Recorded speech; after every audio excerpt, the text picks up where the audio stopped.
Due to the recent pandemic, the United States government has highly encouraged, at times forced, people to stay at home. While the stay at home order protected individuals from contracting COVID-19, it did not protect small businesses from losing their customers. The lack of customers meant that the businesses cannot generate revenue, which in turn meant that they couldn't keep their workers on the payroll. The decrease of small businesses activity became a clear problem. As a solution, the US Small Business Administration, SBA, proposed the Paycheck Protection Program, also known as PPP.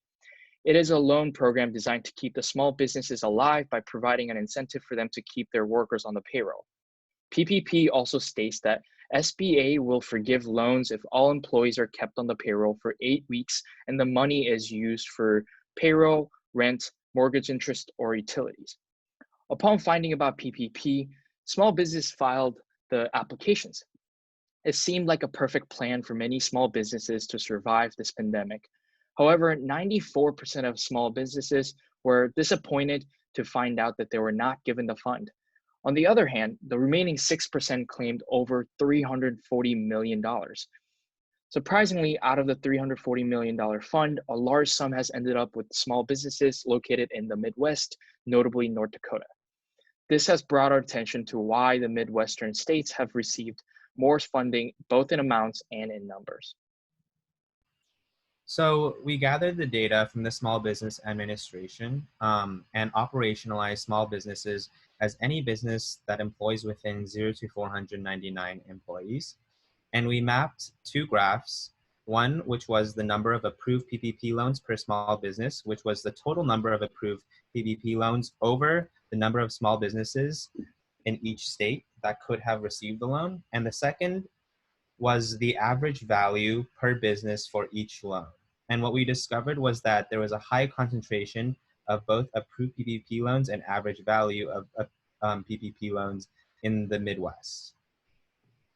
So we wanted to further investigate why the Midwestern states were receiving more loans on average. And we did some industry analysis and noticed that the manufacturing industry was actually receiving the highest number of loans among small businesses. And if we move further down, we also concluded that manufacturing was also receiving the highest average loan size. And based on these graphs, we thought this was pretty interesting as the manufacturing industry in the United States has really taken a hit since China joined the World Trade Organization in 2001. The Chinese have taken over as a manufacturing powerhouse and have displaced 500,000 to about 1 million United States jobs in manufacturing between the years 2000 and 2007. In 2016, President Trump ran his campaign based on a strong manufacturing base and advocacy for bringing back the power of manufacturing to its heyday in the olden times. We believe that Trump may have given more loans to manufacturing firms as a way to garner votes for the upcoming 2020 election.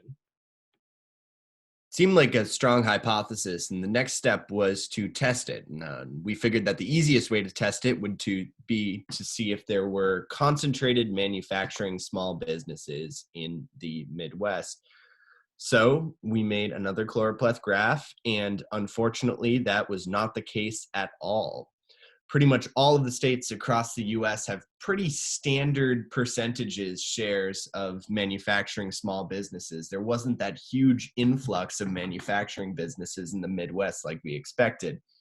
So what's going on? It seems to completely be a silver bullet for our hypothesis.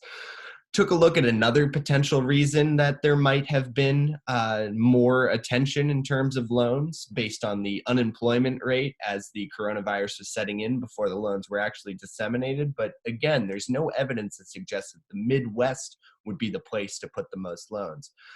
So we thought about this a little bit more, and it doesn't necessarily mean that manufacturing isn't a driving force here. It just means that manufacturing isn't especially concentrated in the Midwest. It leaves open the idea that Trump really harkens back to in a lot of his speeches of bringing back the heyday of American manufacturing. So there aren't that many small business manufacturers in the Midwest anymore, but Trump is trying to protect what few there are by giving them more attention. That unfortunately gets us to a place where we don't have the data to test the hypothesis. We would need industry level data by state, but we only have industry level data for the PPP at the national level. So if it was possible to get that info from the SBA, that would be a pretty interesting way to take this study a little bit further. There's also been some people who said that lending relationships in the Midwest might be a driving force here. So it might be interesting to look a little bit into the lending relationships and bank sizes in the Midwest as opposed to other parts of the country.